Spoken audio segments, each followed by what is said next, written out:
Bon dia, senyora presidenta, senyores i senyors diputats, vicepresident, consellers, conselleres.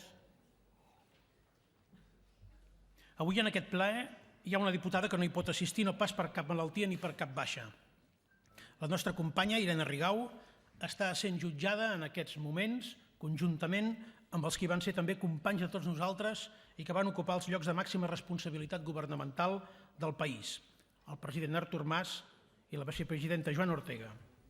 Estan sent jutjats acusats del delicte d'haver estat fidels a l'encàrrec que els va fer aquest Parlament, el qual va ser fidel també a l'encàrrec rebut dels ciutadans. Per això avui aquest Parlament, en la primera sessió plenària que s'ha convocat i que se celebra durant el judici pel 9 de novembre del 14, no pot fer com si no passés res.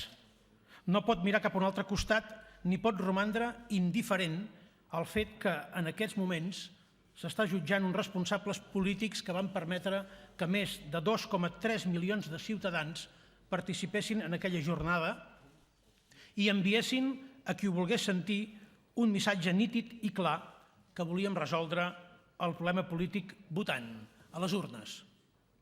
He demanat la paraula per deixar constància davant de la cambra que representa el poble de Catalunya d'aquesta situació excepcional i per formular unes consideracions que van més enllà del moment i recullen la preocupació creixent que hi ha en el si de la societat catalana en general.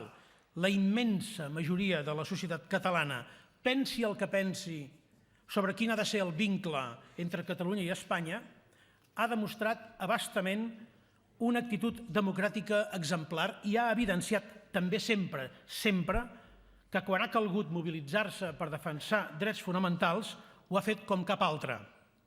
Per rebutjar el terrorisme, per oposar-se a la guerra d'Iraq, per rebel·lar-se contra les mentides del govern en els atemptats de l'11M o en aquests darrers 5 anys, i d'una manera sense precedents a Europa, per demanar poder votar. La deriva recentralitzadora accelerada i agreujada per la sentència contra l'Estatut de Catalunya i la prèvia campanya de recollida de firmes orquestrada fa 11 anys confirmen que la democràcia espanyola té un problema estructural que la va deteriorant. Una democràcia que envia a judici els responsables polítics d'una jornada tan edificant i sana com el 9 de novembre, una jornada que crea un profund i noble sentit de ciutadania, és una democràcia que ha emmalaltit. I ja ve de lluny. No va fer net durant la transició. I ara va perdent credibilitat en mans d'uns poders que ara sabem que sempre han estat allí, malgrat que durant uns anys va semblar o que s'havien apartat o que s'havien reconvertit. Avui la democràcia espanyola es permet un judici polític a l'expresident de Catalunya i a 2 membres del seu govern sense ruboritzar-se ni preguntar-se el que bona part de l'opinió pública internacional es pregunta. Una notícia en un mitjà de referència internacional assegurava ahir mateix que aquest judici, cito literalment, no és quelcom que un esperi veure a Europa. Poques hores després, era la influent internacional liberal la que s'expressava ahir a la tarda en termes molt contundents. Aquest judici és una farsa i un teatre. Eurodiputats de diferents països també han expressat una enorme preocupació per la deriva que està seguint l'estat espanyol.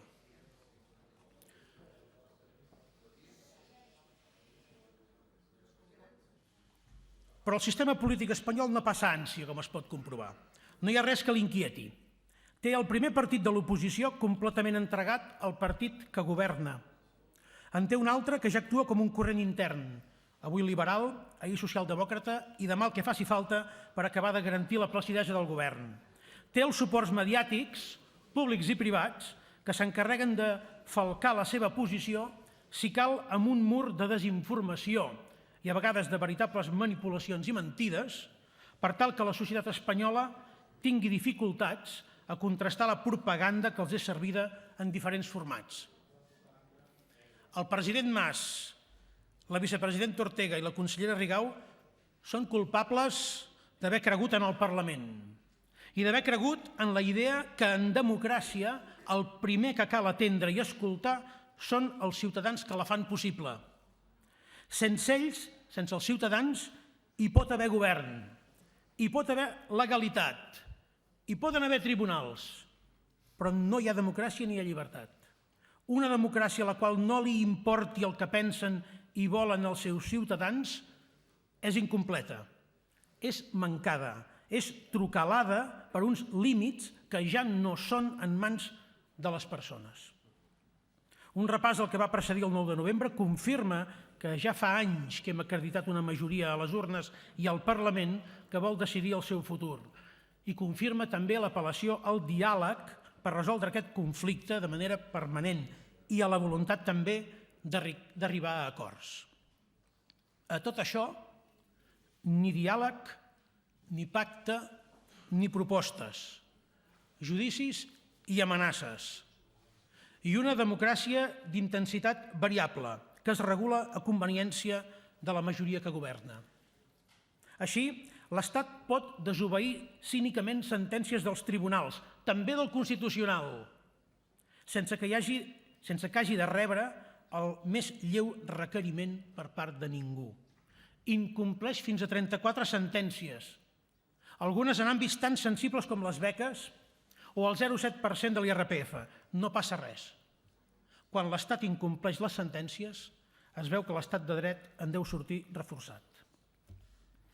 El Parlament Europeu emet un informe el 2016 on es denuncia que Espanya és el tercer estat amb més expedients oberts per incomplir la llei europea. Tampoc passa res. Els ciutadans de Catalunya que es manifesten en suport de l'expresident passen per ser uns coaccionadors de la justícia i els volen amb menys drets que els que té un tertulià i exalt càrrec de l'Estat que aconsella un bon afusellament al president Mas. O el director d'un diari que primer acusa i després afina el veredicte que hauria de donar el tribunal quan el judici encara no s'ha acabat.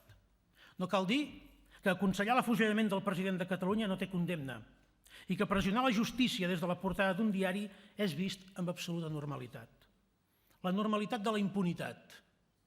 Perquè Espanya es pot asseure a la banqueta dels acusats el president de la Generalitat per posar les urnes, però es recol·loca el ministre responsable del IAC 42 al Consell d'Estat.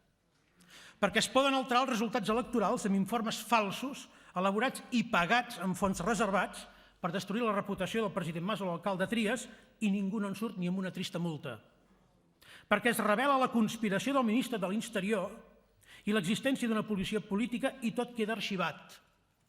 Perquè s'informa de comptes a l'estranger de responsables policials que acumulen patrimoni i diners que caldrien 30 vides d'assalariat policial per poder-los justificar i cap fiscal ni cap unitat policial irromp a casa de ningú havent avisat prèviament els mitjans de comunicació. Perquè es pot caure en la indecència de vincular la conferència de Brussel·les amb la mort d'una nena mentre el mateix partit impedeix que se sàpiga què s'ha pagat exactament amb els fons reservats de la vida privada de l'excap d'Estat. Diners que surten de les butxaques de famílies humils, dels aturats, dels autònoms, dels empresaris, dels funcionaris, diners públics que no podrem saber si s'han fet servir adequadament ni quan se n'han gastat per finalitats dubtoses que res tenen a veure amb el que importa la gent i els problemes reals de la gent.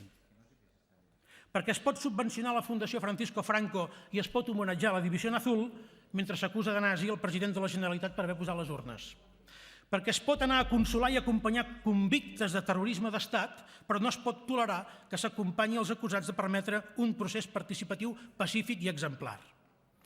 Diuen que tot això és legal. I diuen que com que és legal és democràtic. I que el 9N, com que creuen que no era legal, ja no és democràtic. Amb aquests criteris, avui lluitar per l'objecció de consciència seria antidemocràtic. Defensar els drets dels homosexuals a adoptar, també.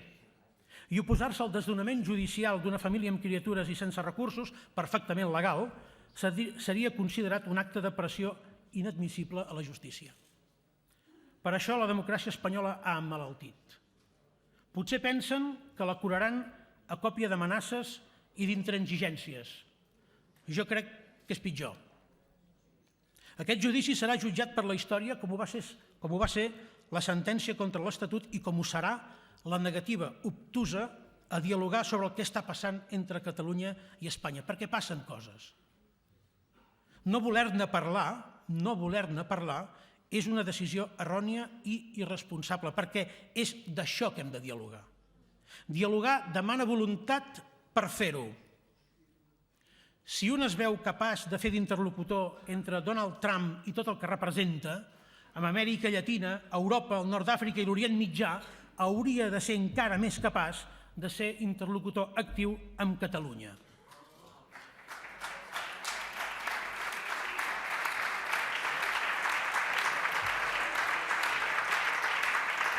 Senyores i senyors diputats, dialoguem nosaltres que podem i volem. Volen? Moltes gràcies.